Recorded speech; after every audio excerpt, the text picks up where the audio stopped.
Welcome to our guide on fixing Facebook crashing issues on your PC. Let's explore the steps to troubleshoot and resolve this frustrating problem. Begin by refreshing the Facebook web page to eliminate any temporary glitches that may be causing the crashes.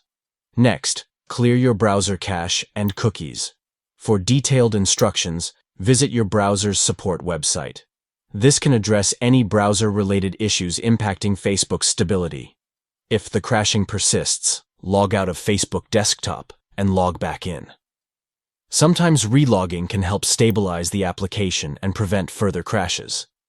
Consider restarting your device by powering it off, waiting for 30 seconds, and then turning it back on. This simple step can refresh your system and potentially resolve the crashing problem.